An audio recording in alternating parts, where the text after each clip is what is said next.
নমস্কার, আমি চৈতালি চলে এসেছি নতুন একটা রেসিপি নিয়ে আজকে তোমাদের সাথে শেয়ার করতে। আজকে আমি শেয়ার করব বাঁধাকপির চচ্চড়ি। শীত পড়ে গেছে, এই সময় বাঁধাকপি ঘন্ট, বাঁধাকপির চচ্চড়ি এগুলো তো আমাদের বহু বছরের পুরনো রেসিপি। তা সেটাই বাঁধাকপির চচ্চড়ি করব।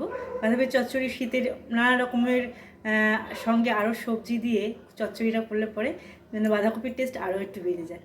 তাহলে চলো আমি বড়ি দিয়ে বানাবো বাঁধাকপির চচ্চড়ি।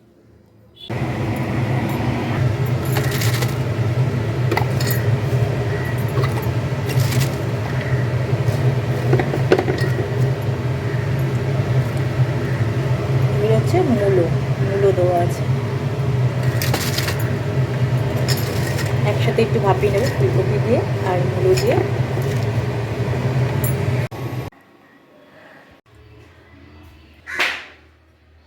কড়াই বসিয়ে দিয়েছি, কড়াইতে দিয়ে দিলাম সর্ষের তেল।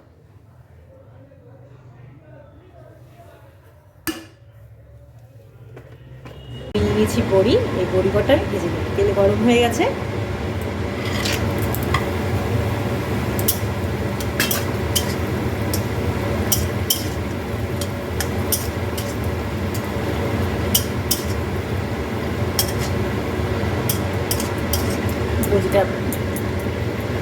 বড়ি ভাজা হয়ে গেছে।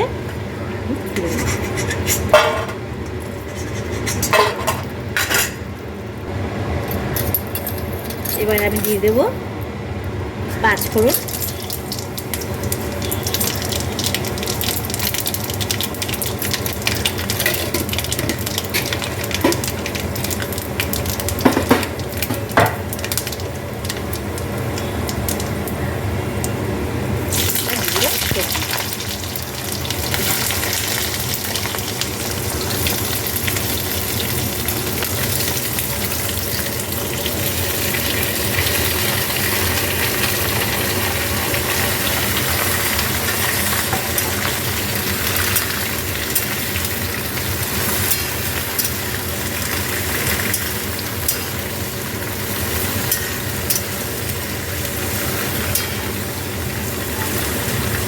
আর এদিকে বাঁধাকপিটা সেদ্ধ হয়ে গেছে। বাঁধাকপি আর এখানে আছে মূলো, একসাথে একটু ভাপিয়ে নিয়েছিলাম।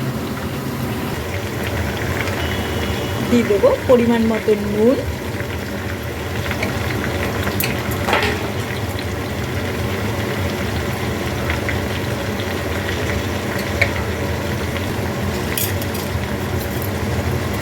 দিলাম হলুদ পরিমাণ মতো,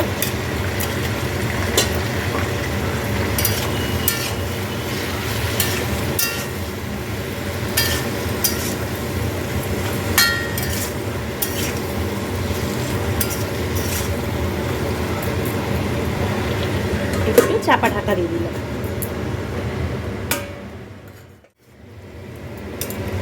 সবজিটা একটু মজে এসছে, দেখো সবজি থেকে জল বেরিয়েছে।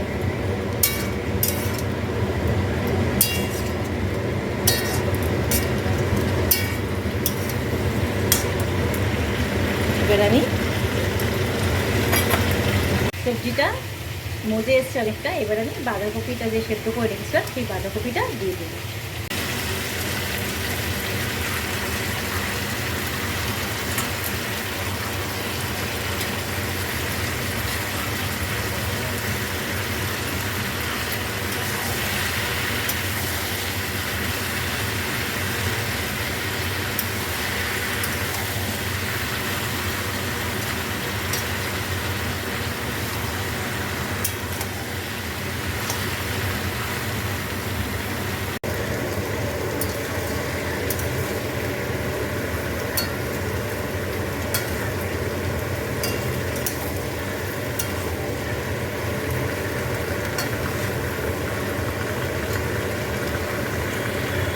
দিয়ে দেবো লঙ্কা বাটা,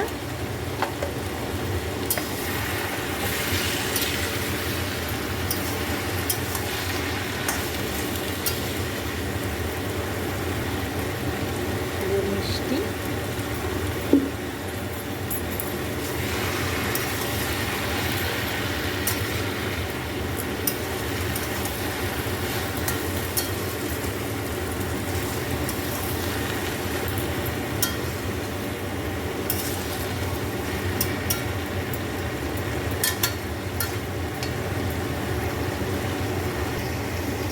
আর এই ভিজে রাখা বড়িগুলো হাতে একটু চেপে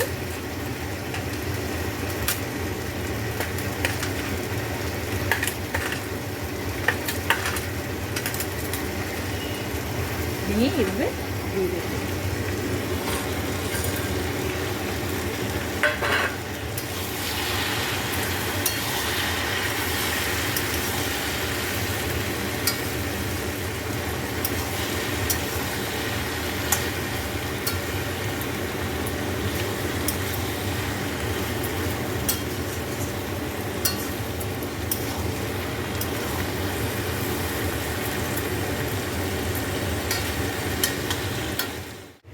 শীতকালে বড়ি দিয়ে আর ধনেপাতা দিয়ে এই বাঁধাকপির চচ্চড়িটা খেতে দারুণ লাগে। তোমরা কে কে আমার রেসিপি দেখো সেটা একটুখানি আমাকে কমেন্ট করে জানিও, আর আমার রেসিপি তোমাদের কেমন লাগে সেটাও কমেন্টে জানিও। আর যদি আমার রেসিপিগুলো তোমাদের ভালো লাগে তাহলে অবশ্যই লাইক, শেয়ার অ্যান্ড সাবস্ক্রাইব করো। চচ্চড়িটা ঝোলটা যে জলটা বেরিয়েছে সেটা পুরোটাই অনেকটাই শুকিয়ে গেছে, তার জন্য তরকারিটা বেশি গামাখা হয়ে এসছে, কিন্তু আর একটু হবে। এখনও চচ্চড়িটার মধ্যে একটা জল ভাব আছে, জলসা ভাব আছে, এটা আরও মুছবে। কিন্তু আজ বাড়ি দেওয়া যাবে না, মিডিয়াম আঁচে এটাকে ভালো করে এটাকে শুকনো করে দিতে হবে। দেখো চচ্চড়িটা একদম হয়ে গেছে। এবার দিয়ে দেবো ধনেপাতা,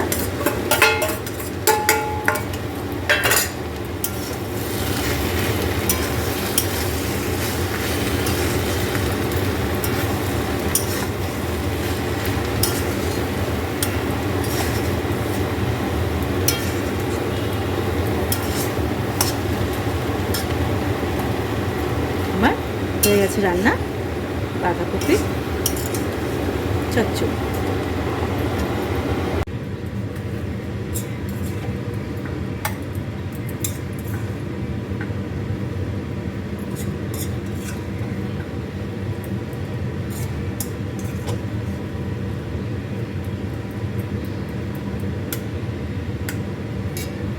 হয়ে গেছে আমার বাঁধাকপি চচ্চড়ি।